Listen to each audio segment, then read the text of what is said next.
Welcome to I Can't Deal the podcast. I am your host, Warren Dean. I am back with... Oh, you need me to introduce myself? Jesus Christ. Ethan, I'm sorry. You introduced us last time. I know. Actually, I'm your wife, so... Oh, ouch. I'm back, too. Cordially. Back cordially. Season finale of Game of Thrones. A lot to talk about, a lot to get into. A lot. So we're not going to mess around. We're just going to go into our rating and then get right into it. Just out of 5, real quick rating. I give it a 5. Season finale. They gave us a lot, closed a lot of loose ends, gave us, the ultimate setup for season 8. So I think it was a really good episode, and I think they really nailed the season finale for me. I would have to say, from an emotional standpoint, they didn't emotionally ruin me like they did last episode. So that's also, that's a good and bad thing because we almost come to expect it. It's almost like masochism for everybody who watches Game of Thrones. Like, we want the emotional torment. We just need your rating, bro. But they didn't give that to me. They gave me the feel-goods, so I'm going to give it a 4. All right, I can't say anything because I can't do spoilers yet, but I don't understand how you get the feel-goods. I'll give it a 5 because something happened that I really wanted to happen, and I feel really satisfied about it, but... But that's feel-good. No. It's like, I giveth the feel-good, and I taketh away the feel-good. That's the premise of the show at this point. That's what she said. That's what somebody mentioned it. That's what he said. Martin did. So we had a lot going on. I got some points. Sadie, you have some points as well. I have too many. Yeah, I have too many. I have like 27. No, I have 12. It's fine. But we're not going to touch on everything. We're going to go quickly through some of them. Some of them are just like quick things we'll discuss. Some will take more time to discuss on. But obviously, big thing was the meeting between everyone in this episode, coming together, trying to form a truce so we can unite against the Night King and try to at least save our asses long enough to then kill each other ourselves. Exactly. Why give him the pleasure? Right. Why ruin that? So we get together. We're having the meeting. We all thought it was going to go like horribly wrong. Spoilers, BT dumb. Yeah. Well, we're diving right in. Spoilers. We're not. If you haven't seen it and you're listening to this, Avert your ears. I don't know why. Leave. Go watch it. Come back and then discuss it with us after you've seen it. Okay. So we thought it was going to go really poorly. At least I did. I think we all kind of felt like it wasn't gonna turn out well. Waiting for it the whole time. But I feel like it didn't go as bad as I thought it was gonna go. Like, I thought it was gonna be like all hell was gonna break loose and there was gonna be some fight, at least a fight between somebody, loss of a main character, something of that nature. But instead, we just got more of an actual diplomatic disagreement. Like, some truces were thrown out, like, hey, if you do this, I'll fight, or if you do this, I'll fight, and they just kind of said no, and then that was kind of it. But I want to touch on like some of the reunites we got. This has been a season of reuniting people with people that they've interacted with before, and I think one of the bigger ones was like the Hound and Brienne seeing each other for the first time since they fought. What did you guys think of that reunion that they had? I thought it was pretty funny, if anything, that these are two people that fought each other literally to the death, and Brienne thought that she had killed the Hound, yet when they meet back up again, they're cool with it, and they laugh about it, and there's no bad blood there. They just treat it as if it's another thing. I don't have a lot to add to that, because Cause yeah. I'm in agreement with it. There's yeah. a whole lot more to add. I do think you would feel like, oh, this person tried to kill me, like fuck them. Exactly. But I think at the same time that they both kind of knew they were both protecting their respective Stark. I took a little bit in comfort when Brienne made that comment saying, yeah. Okay, I can't quote it, but that she was essentially hinting that Arya doesn't need protection anymore. Yeah. Yeah, well, because protection are the ones trying to come at her. Right. Because she was like, I was just trying to protect her, and he was like, me too. And then she was like, she's alive, and you could see the relief in his face, like, okay, she made it, she powered through, Because they were both mentors to her in a sense, and so Every mentor right. should feel happy that she's made it this far. Right. Especially in this show. Especially in this show of everything. If you can make it to the end of the show, I think all those people have done well enough for themselves. So we're all at the meeting here, and they have it in the dragon pit of all places. The symbolism for it, I think, is obvious. It's like this is the one place they could keep the dragons under control. So she's trying to make this play, make them come down here. She brings her dragons. We're showing that we're in control here. This is our city. But everyone is there except one person, Daenerys, and Cersei has to bitch about her being late. But did she honestly expect anything less from Daenerys? I mean, that's what I said. I said last week that she was going to show up late and she was going to fly on a dragon and make an entrance because they're both divas, they're both power hungry, and they both don't like each other. They want that queendom. They want the queendom. Want the queendom. Hashtag queendom, guys. So as the fact that she showed up late, I mean, how did you think that was going to make it go for the worse, or maybe you thought maybe it was going to go for the better as far as negotiation wise? Because I thought she was going to, that was going to set Cersei off and she's going to be like, why you think you are, blah, blah, blah, blah. It kind of did what I assumed it was going to do, which was shove that stick further up Cersei's ass. She didn't, even if she would have been intimidated by it, she didn't lead on. Yeah. She was intimidated by it. I think if anything, it may have been a tactical move from Daenerys because at any point in time, all of them could have been surrounded and taken out, and she would rather her entourage, I guess, take the fall, where it was more or less don't put her in immediate danger. Wait till they can see, hey, they're willing to do this, they're willing to set up, instead of them walking into the arena, which is swarmed with nothing but Lannister soldiers. Yeah, I agree. I think that might have been like a Tyrion play more than anything. He was saying, hey, we'll go in first, because if you walk in with us and it's a trap, we're all screwed. Yeah. So I think that was kind of his way of saying, you come in a little late, we'll kind of see if there's a trap sprung, we'll spring it, and you'll know not to come in, and the Unsullied and you can back out, and the Dothraki can back out. We have everything kind of going down. Tyrion's trying to negotiate. Everyone's kind of doing their own thing. Greyjoy's like, oh, you're the smallest person here, blah blah blah, and a dick. He's a dick, and they check him, and then finally the Hound returns with proof of the undead. So they're trying to negotiate. She's like, whatever, I don't care, I don't believe you. And then he kicks the box over, and it almost kills Cersei. Well, not almost killed her, but it ran straight for her. In that moment, I felt like that was more of a realization than anything, that she was like, okay. Kind of like Daenerys had and Jon had. Anyone that's stealing for the first time, you're like, holy crap! Like, this person across from me with the dragons is not my biggest problem. Mm-hmm. And you look at it and you go, oh, maybe that's gonna make her just say whatever we got to do to live. But in that moment, what do you think shifted for Cersei aside from what we saw later on the episode? Like, in her mind, what do you think she was thinking when that was going down? Fuck me.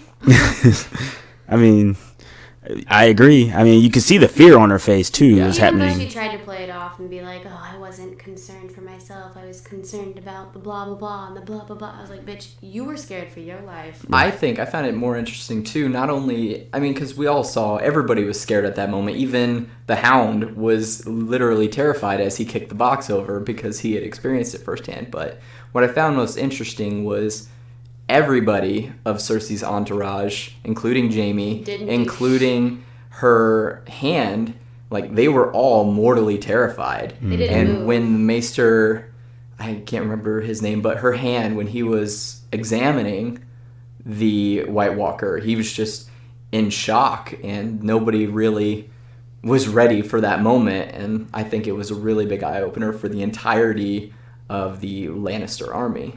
Oh, yeah.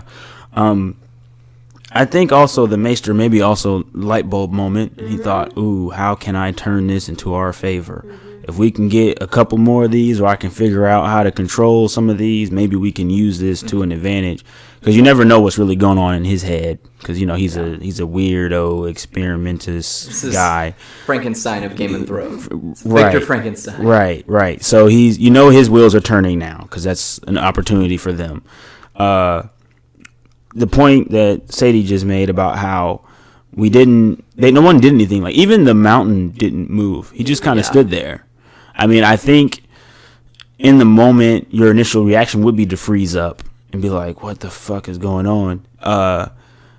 But at the end of the day, they shut it down. They kind of go, hey, this is how we beat them. We need your guys' help.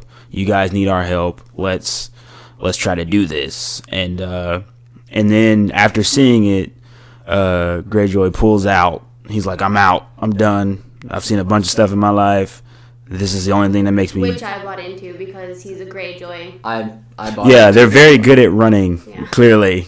Although he is the craziest of the bunch, so he would be the first one to go in there swinging. But it was interesting to see his reaction. But it kind of worked because they had just he was trying to do his thing, intimidate Tyrion. They was like, if you don't sit your happy self down, and then he was like, well, I don't need, it's kind of like, I don't need this from you guys, not for this, you guys gonna treat me like that, I'm out. So he's like, he's ditching, he's bouncing. And I thought that was like, man, that's crazy. That's a huge blow to Cersei, because it's like, that's kind of that's her entire naval fleet, and you need that, especially if they're going to bring armies in, Unsullied, Dothraki, Dragon. You need all the manpower you can get. And so he pulls out, and it's just like, I'm like, man, okay, that's a loss. That's one down. I thought we were going to lose a lot more alliances after we saw that. A lot of people were going to pull out and be like, nah, I'm good. Jaime, I thought Jaime was like, I'm done, whatever, I don't care. But instead, we thought we see Cersei starting to lean towards the truce, and she's like, hey, Jon, you don't help Daenerys after this is over, and we'll fight.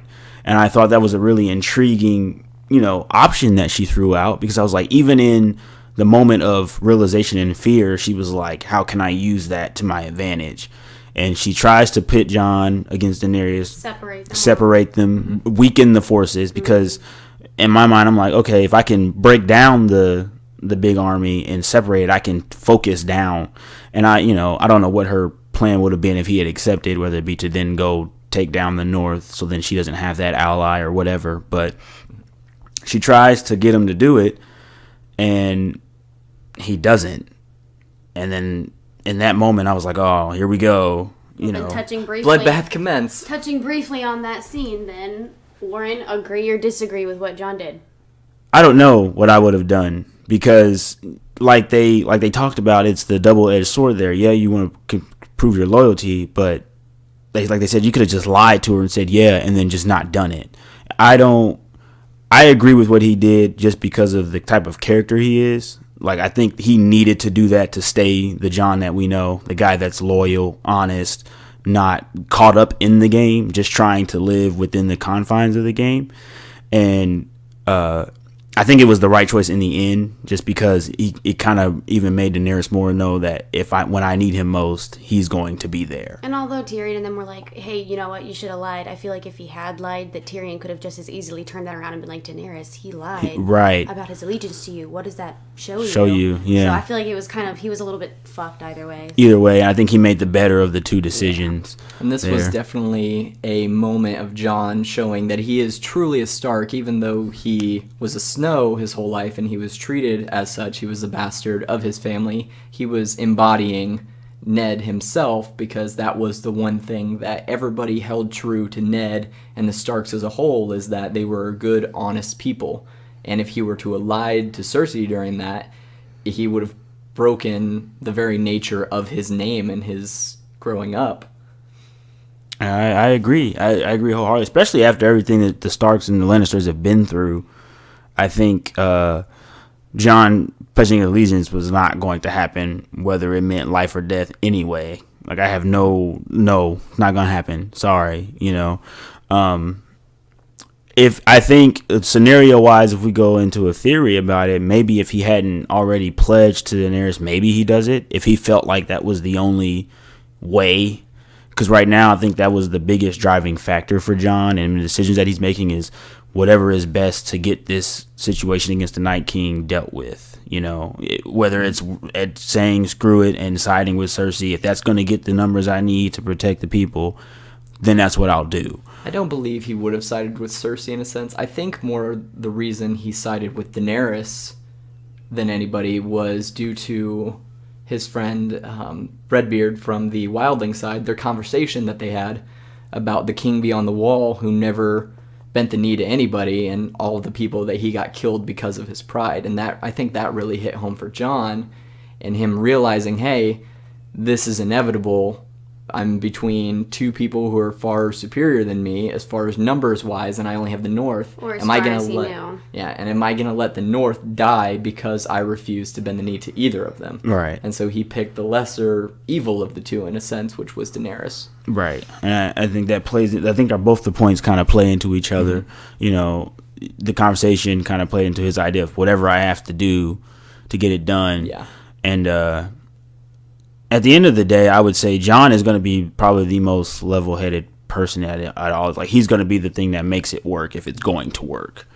Because now, you know, we've decided that, you know, he didn't want to do it, but we have to figure out a truce at some point. We got to figure out how to make it work. So he decides to do it. He proves his loyalty to her, and then Tyrion's like, yo, like, what are you doing? You can't lie for like 2 seconds so we can make this happen. So he feels once again he has to go in and fix everything.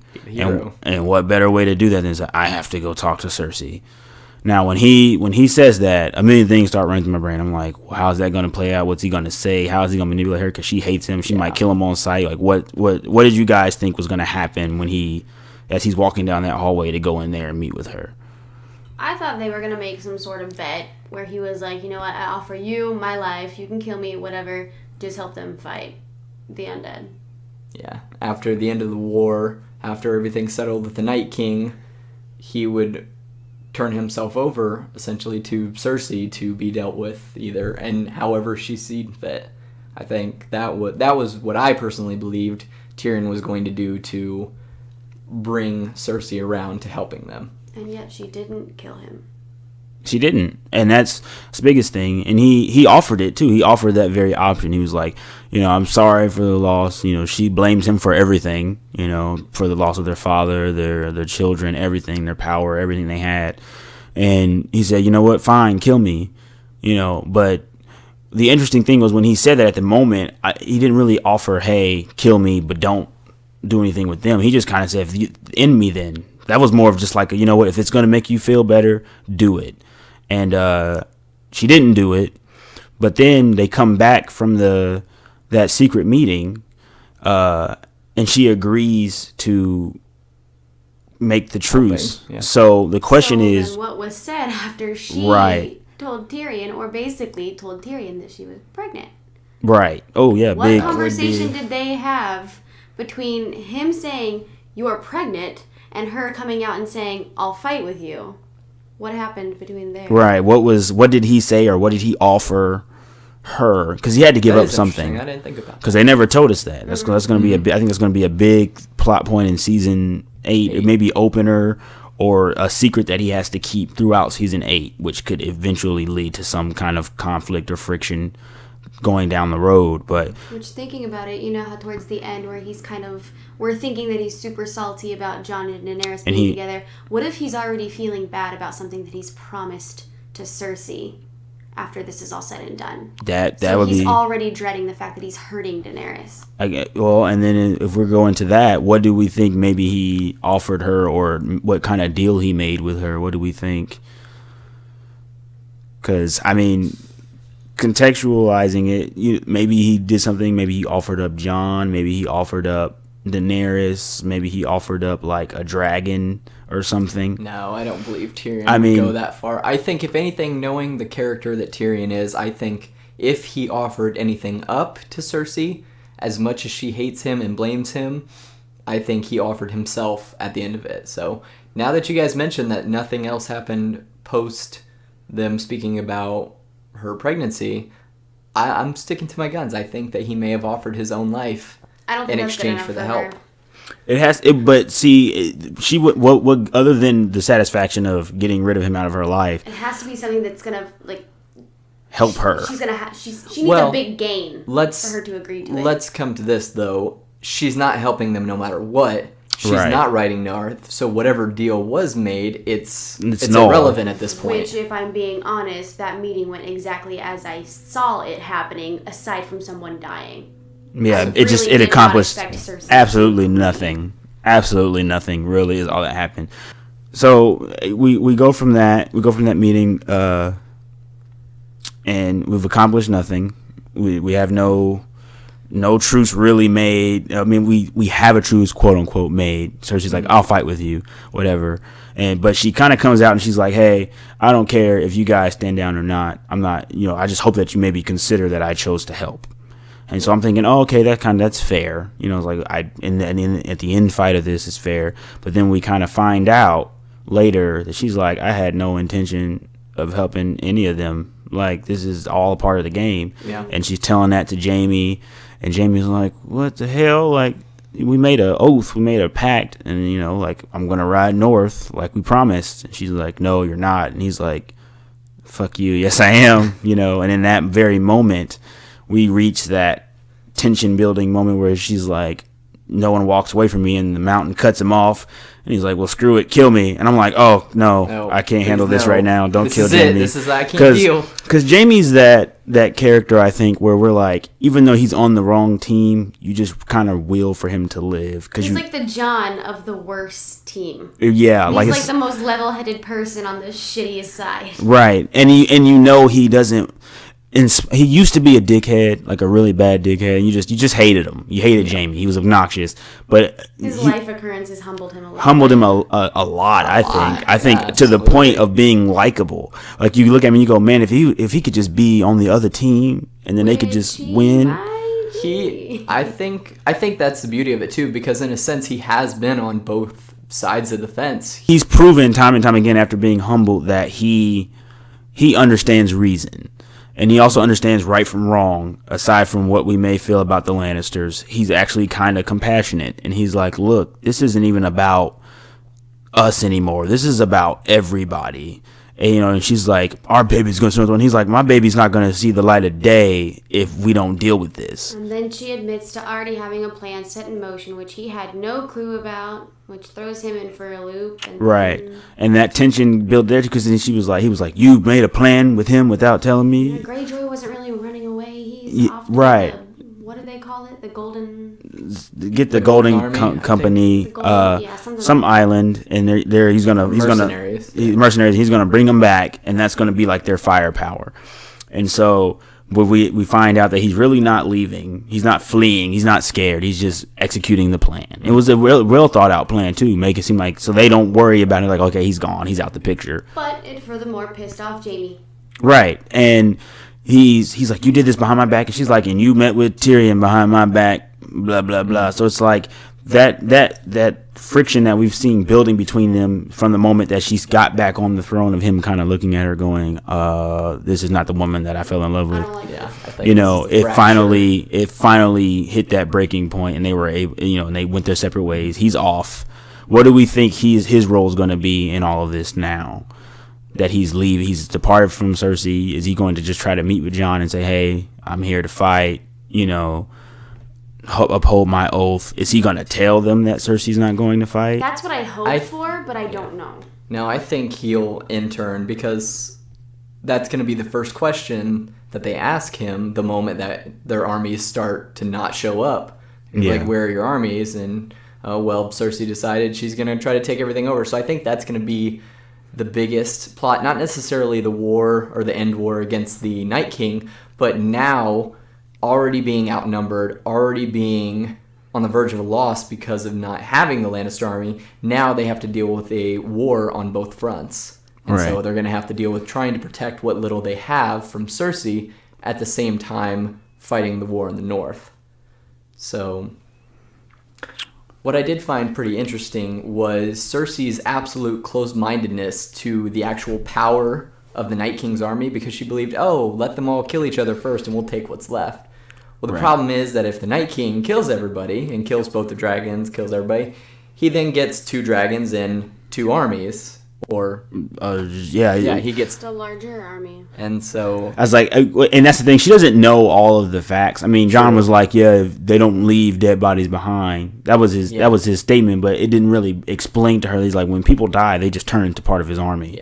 And I think it hasn't set in for them yet that dragon is on his side yet, because they, it processed that he killed it, but they haven't processed that he killed it. I don't think they know. So they haven't even thought about the possibility of that. No one knows about that dragon. The last they saw is that the dragon died. Daenerys and Jon. Nobody knows that he not only killed the dragon but brought the dragon back. And so that's a big factor too, as well. As like, she doesn't know the power, but they also now don't really know the extent of his power, because they have no idea that he has the dragon yet. So that's kind of the extent of the meeting. I think we got what we expected to get out of that, which was just a big cluster mess of nothing accomplished. The meeting and what occurred in where are they at? What city are they in? Westeros? Yeah. Yeah, that's essentially everything that took place in Westeros. Right. So after that, we all go our separate ways, and we got the troops. We're going to separate ways to set up our battle plans, and they're discussing, Jon and Daenerys and Tyrion are all discussing how to approach going about getting together to get to Winterfell. And after doing that, we see Jon and Theon have a moment. I think it was a big moment, because it was a moment that allowed Theon to move forward, I think. Essentially, they talk, and Jon says, hey, I can't forgive you for everything that you've done to my family, but the things that I can, I do. I do forgive you. And so I think, once again, it shows you the man that Jon is. He's like, look, people make mistakes, And then Theon theoretically grew a pair. Yeah, theoretically, in an emotional sense. And went to go rescue his sister. Yes. Now, with that being said, that was a big, I think, moment for Theon. He stepped up. He didn't run. He kept fighting, and he proved himself. And now he's won the hearts of those few guys that he has with him. And he's like, I'm going to go try to save my sister. I like the best part of the whole fight, though. The turning point was when he got kicked in the nuts twice, yet he almost smiled because he knew that there was nothing there. There was no effect, and the guy didn't understand that. It's kind of like, surprise. I thought that was quite clever. Yeah, I thought that was a good use of that. That pain that he had actually paying off. Silver lining for having no balls. Right. And that's also from a more underlying standpoint, not an actual physical standpoint, but the sense that he always runs away and he has no balls, which that's the common phrase. But now here he is standing up for himself with no balls, and that's why they're even fighting to begin with. So. Right. And so he wins Inception. That. Boom. Thoughts on thoughts. So we see that transpire. He wins that fight. Just pummels the guy's face in after getting his face pummeled in. And they're off to go save his Dara is like his sister. And they're like, no, she's dead. And then Greyjoy's like, I have her. If you don't yield to me now, I'm gonna kill her. They weren't at the meeting. They weren't at the meeting. So do we think that she's actually still alive, or do we think I think so. I think so too. I think he wouldn't have killed her. That's stupid. He have no leverage. Exactly, and he needs them both. So do we think Theon's going to be able to do it, or do we think he's going to die trying to do it? I think he's going to die trying, but that's kind of like his way of showing his sister. Like, she's not going to die, or at least he's not going to die knowing that she hates him. Or that he's a punk. Or that, Yeah, I mean, because I feel like she's going to be more valuable to the fight than Theon is. Yeah. She has, that's her fleet. He can finally die peacefully. And that's what Theon was talking about to the men, too, is that he wasn't the leader that they wanted or they cheered for, who they followed. It was his sister, and he was just a byproduct of that. So he was going to do whatever it took to give them back the leader that they chose. Right. And I think that's the big thing there is he's like, look, I'm doing what I'm supposed to do as basically the second in command, and that's get our leader back. And you guys are going to help me. That's kind of how it came down to. And so I think that's huge. I think that's going to be, it's going to affect maybe that coming back with Greyjoy, trying to bring that army back. I think maybe they'll cut them off before they can get there, or maybe on the way back they'll have that run in, and then maybe that's why he dies. There's just too many of them, and he gets her off, but then he has to sacrifice himself for it to happen. Yeah. We'll see how that plays out. That'll be a big thing going on into season 8. Now let's get into. Can we please move on to Winterfell? Yeah, we're getting into the meat. I think the meat of the episode. Feel goods. The feel goods. This was my all-time feel good of this season finale. And and we can spend some time on this. And I will start by saying I called it. I think you did. You knew already. No, I didn't. Spoiler. I know I didn't. It just made too much sense because we look at everything that happened. Let's just kind of put it out there now. Littlefinger's done. He's gone. I think we're all happy. Yes. Everybody sign applause. Thank God. Finally, he's gone. He's out the picture. He's annoying. He's a great character. Love the guy playing Peter Baelish. He's great to finally send him off. But the character itself is just annoying as hell. Yes. I've been counting down these days since day one, since I met him. Just anybody with the comb over is annoying as fuck. Sorry, and Ethan. Crooked talk. He talks out of his side of his mouth. Yeah. So we see this wedge that he's trying to drive between Arya and Sansa. And he thinks that he successfully has done it. Once he plays the little game with Sansa. Right. And you see it over the time because we like we were talking about, we didn't really know what his plan was. And that's what he's good at. Mm-hmm. I'm executing my plan and you're helping me do it and you don't even know you're doing it. But he's finally met his match. Mm-hmm.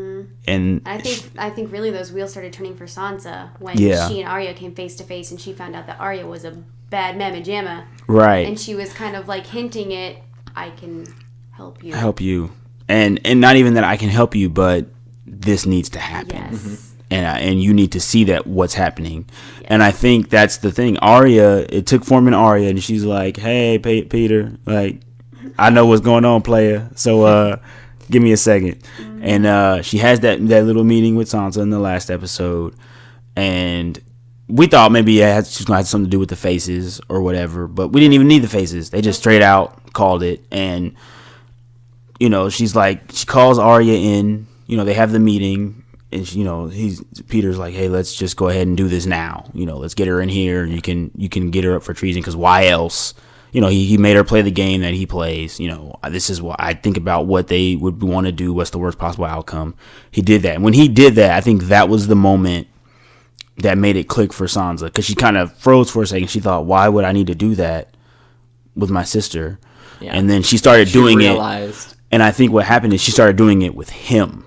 Mm-hmm. As that moment, she started playing in her mind, why would he even referenced that in the courtroom. Right. And so they set the meeting up. We're thinking, she's going to put Arya on trial and it's going to turn into this like chess match of her trying to prove she's not trying to do anything to Sansa. Arya's about to kill everybody in there. Right. Because she walks in and she's looking around like, okay, there's 12 on this side, there's 12 on this side, ready to go.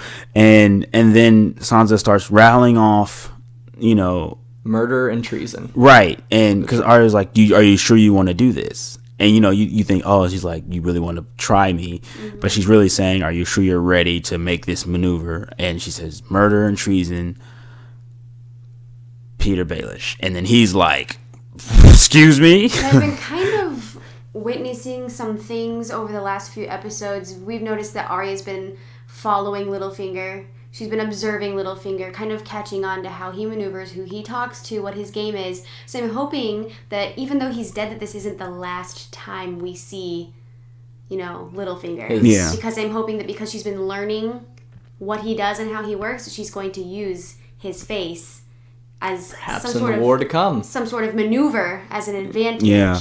Well, I was gonna say because what we don't know is if they really know what else he had going on or any ties that he had. It wasn't a super public execution. Right. Yeah, it was just everybody knows, including his little birds. They might they don't know, and they might have access to him, or whatever. Mm-hmm. And that was a good point, and I was going to touch on that. Is that the moment that he said, "I am the leader of the Vale. I order you to," and the dude was like, "Nah, I'm good." Like you knew it was over. Yep. you knew it was over, because that was really his only out. Is if they said, "Okay, we'll get you out of here," then maybe he would live. But once he had lost all his connections, all his back out plans, everything. That was the only thing keeping them from killing him sooner, was the fear of losing the veil, or just killing him in general versus actually on trial. And I think the biggest play there for it was the fact that he did kill their aunt, I believe is who she was, their aunt.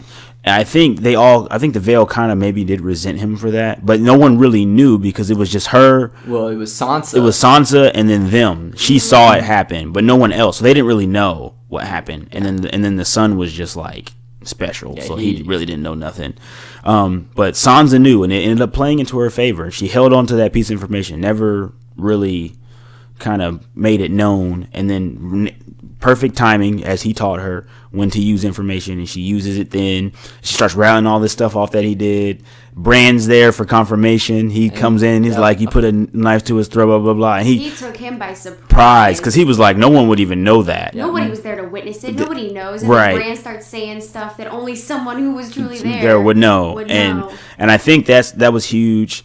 And then he resorts to the one thing that anyone would know to do, and that's begging at that point. He's like, please, crying. I love you, I loved your mom. And she's like, you betrayed my mom. He's like, I love you, and you betrayed me. And then he's like, Sansa, and then Arya slices his neck open, and I'm all just sitting there so happy to see someone bleeding out, and I don't even know who I am anymore. Satisfying, but not too satisfying, because I was kind of hoping she'd do the thing like she did with what's his nuts, the old guy, where she like went up behind him and like sliced his throat from behind. Yeah, because that's like her whole scene. I was wanting a trial by combat.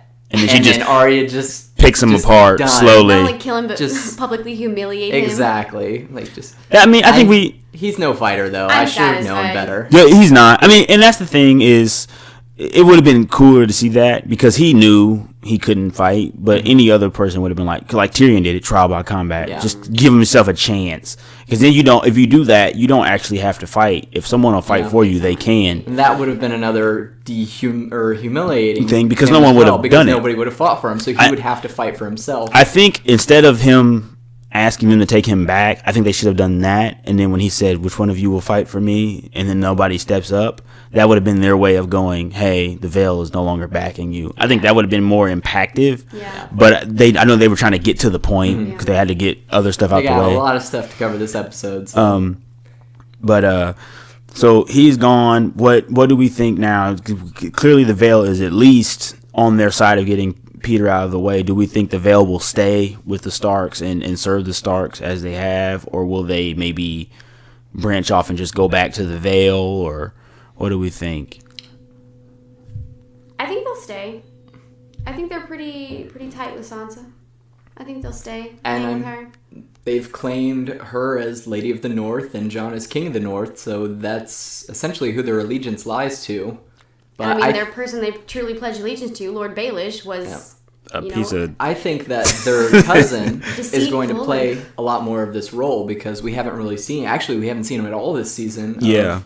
Because he is technically King of the Vale, so I think he's going to show up season 8 and he's going to play a lot bigger of a role. He may still be his kind of special self, but he will play a role. Yeah, and I think he'll have a warming kind of surrounding because they're not going to wrong him. That's their family. He's not going to be manipulated anymore. And he will make the decisions he wants to make, and also the ones that they kind of lean him towards, I think. And it won't be towards anything ridiculous other than what they need to survive, which is what anyone at this point is worried about, surviving. So he's out the way. The family bond is stronger than ever, I think. But there's a little problem with the family bond here.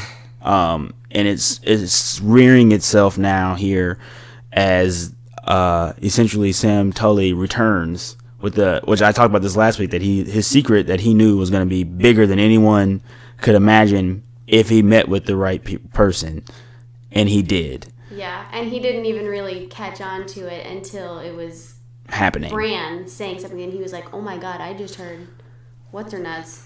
Talking about that, and what you think is not even the case. Yeah. And so Sam and Bronn, they meet together. They're talking, and it's weird for Sam because Bronn's just being all weird like he is, hey, and he's like, I see everything, and he's like, what? Like, Bran's like, I'm the 3 Did you see that in a vision? And he's like, I got the paper. I like the humor in that scene too there, because it's like, he's like, that's the first thing he want to ask, he saw me, he's like, did you see it in a vision? And he's like, dude, like, he sent me a raven. Like, and it was almost as if he did it intentionally, this is the most emotionalist character right now, and yet he made sort of a joke, in a sense. So while he may not have been joking, it was just kind of funny, the situation, so we knew that Brian knew that he wasn't a Stark. We knew he was some form of a Targaryen, even if he was just a bastard. But then Sam had the other piece, was that it was official. We put them together, and then they finally confirmed it for us. And all the theories, all the questions have been answered about Jon, who he really is, and it's Aegon Targaryen. I think that was a big moment for all Game of Thrones fans. The guy we know and love and care about, who's been through so much, whether it was like feeling like he wasn't a part of the Stark family, being cast out to the Night's Watch, almost getting betrayed by the Night's Watch, all these different things he struggled with, almost dying, trying to save. Dying? But Battle of the Bastards, after he died, come back, almost dying again, fighting for a home that's not even really his. And the fact that he's never really cared to be anyone's king or be the heir or anything, but yet he is the heir to the throne. And it's the biggest heir, period. Like, because he's like, look, I never asked to be the king of the North. I don't even care. He's literally bending the knee to his own power. Like, he's like, I'm bowing to myself. But he doesn't know that. And so the only people that now know that is Bronn and Sam, and that's it. So I know in season 8 that's going to be a big deal. They're going to be trying to tell people, and no one's going to believe them, because you have a dude who ran away from basically being a maester, and then a guy who says, I can see shit in the past and in the present. Like, I have visions, and they're going to be like, what? Yeah. Like, I think no one's going to believe them at first. I think something's going to have to happen. Some kind of proof is going to have to come out. They're going to have to go back and get that diary, I think, maybe, from that maester. Unless he already took it, because that was part of the scrolls and whatnot that he he did go in there, and he just emptied them. So I mean, we'll see. They have to have some kind of proof for it to hold. What is that? Assuming they all accept it eventually, what is that going to do to Daenerys and Jon's relationship, knowing that she's worked so hard to be, in charge. Yeah. And find out that Jon, the guy who just turned around and bent the knee, is actually the one in charge. Not only that, they're related. Not only that, they just, had sex. Not only that, I'm hoping that the whole talk of, I can't get pregnant, blah, blah, blah. Foreshadowing, is she going to end up pregnant? I think she will. Ew. I think that's the biggest thing. I think because they say they can't get pregnant, but that was just a curse that the lady put on her. Supposed curse. I don't think it really was anything. I think she was just trying to scare the shit out of the lady. That's what Jon had mentioned. And that's what Jon was like. He's like, have you ever thought that maybe she was just blowing smoke out her ass? Like, So they get together and they have sex. And I'm like, we're all, we've seen Cersei and Jaime, and we're like, incest. You watch that and they're like, oh, incest. Like, it's like you're like slightly okay with it because it's them. The only time incest is almost okay according to humanity is Game of Thrones, Jon and like, Daenerys. Oh. But what's funny? That they kind of spoiled the moment of them doing it for us, because then they revealed while they were doing it that, hey, that's his auntie. Yeah. Like, and it's like they took that away from everybody, because everybody was like, yeah, let's just they'll do it, and then we'll have that heated moment, and then we'll find out after that he's a Targaryen. And they were like, no, we're gonna do it right now while all this nasty shit is going on. And I think she'll get pregnant from him, which is just really weird. With her nephew.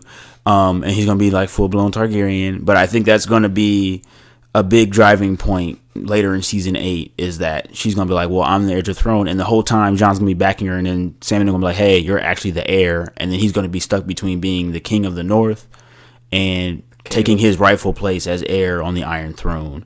And I don't know if it's going to get revealed to him first, and then he's just going to keep that secret from Daenerys and just kind of be like, I don't want that. I'm just going to let her do it. And she's going to find out anyway, and then be like, well, we have to deal with it, But I can't wait to see what happens with it, because that's a big deal.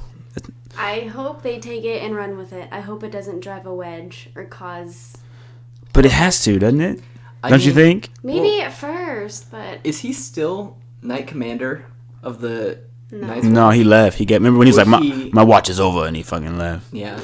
I mean, in a sense, taking up the black, you can't exactly untake it up. He's the first to ever do it, and I think that's just because nobody was brave enough really to going to stop him at that point. Yeah. But that could very well be his exit out, because when you do take up the black, you relinquish all titles, you relinquish all power and anything that you may be owed, in a sense, and he may find that with the war against the then why did Night he King, accept being their king of the north? He did it reluctantly. That's what he always has said. It's also the thing too is that he was never actually heir to that, so they kind of gave him that power. Yeah, it was his following. I mean, I think there are some rules in play there, being that he was actually an heir and he gave up his thing to join the Night's Watch. Someone might bring that up and say, hey, you relinquished all your thing.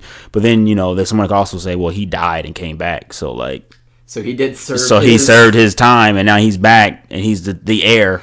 And and he was when he served, he was known as the Stark and Jon Snow. And then he died and came back, and now he's known as a Targaryen. So Jon Snow, will that play into a factor? Black. So Jon Snow took the black, and Aegon Targaryen did not. Interesting. So maybe they'll throw that out there and say, hey, this double-edged personality here going into play.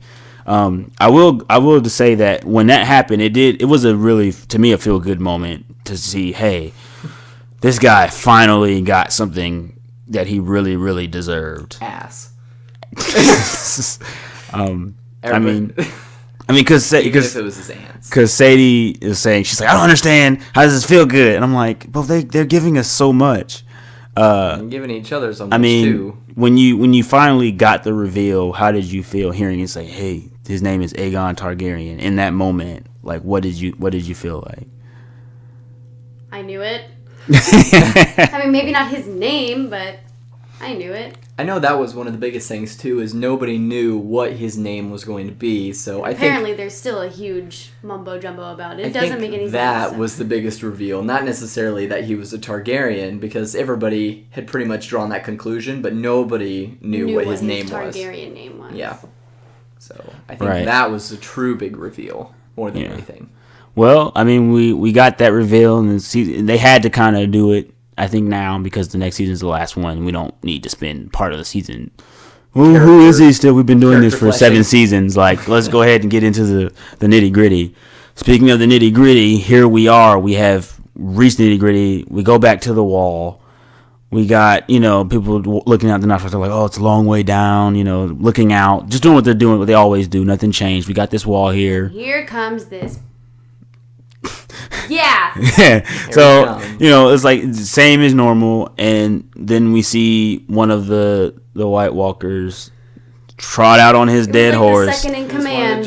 Yeah, and he comes out, and then, of course, as always, the army follows. And we're like, okay, whatever, we got a wall. You guys can't climb. You're all idiots. Whatever.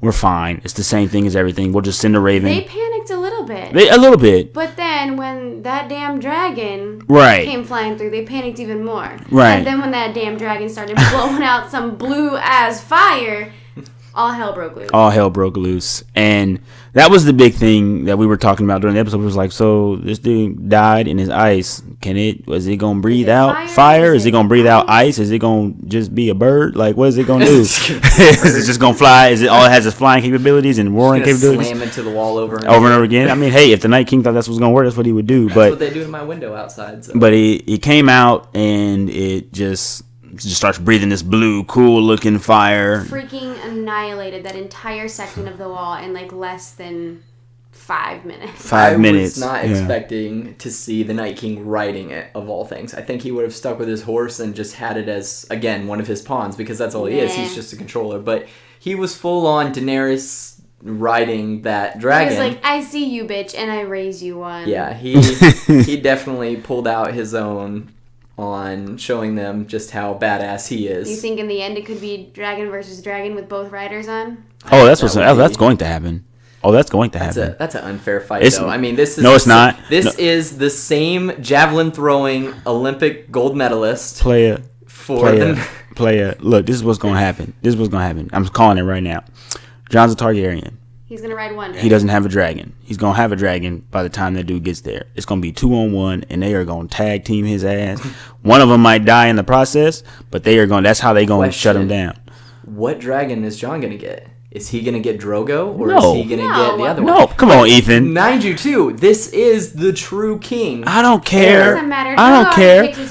She got her dragon, and then the other dragon is going to be like, hey, player, what's up? Like, you know what I'm saying? Let's do this. Let's get it going. Let's get it popping. And then Drogo became not our favorites anymore because Jon wasn't writing it. Of course, no. Drogo's always gonna be the favorite. It's only because we know his name. Don't play. That's the only reason he's the favorite. That's the only reason we like Drogo and the other two. And that's funny because we only like Drogo because we know his name, and we only like Jon because we didn't really know his name. Like we were like, we knew he was Targaryen, we didn't know his name.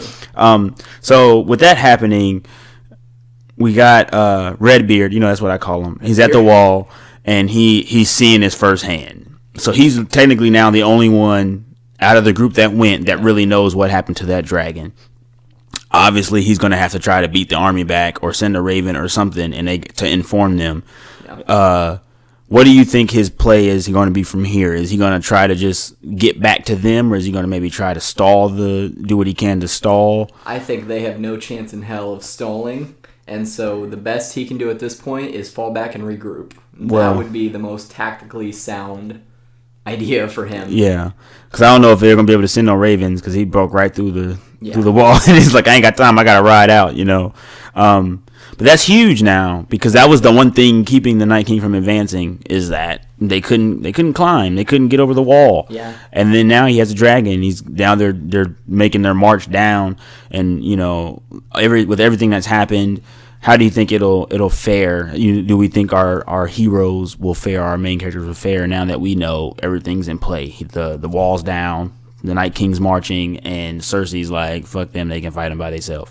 If you think about it from a tactics perspective, the Night's Watch and everybody who is back up against that wall, because that's exactly what they were meant to protect, but now that the Night King's coming around it, they could very well surround the Night's Watch, and their back is to it. They have nowhere to go from that point other than, and again, that's the wall, so they have nowhere to go other than north, and I think that puts them in a very dangerous spot.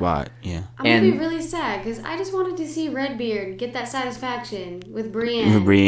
He'll make it. I really don't want him to die. He'll live. I think he'll make it. He's a survivor so far right now, but this is definitely the worst situation I think we've ever seen him in. You know, because now it's like, is the Night King going to address the Night Watch, or is he going to? Wait, Night what? King, no. Night King and the Night's Watch.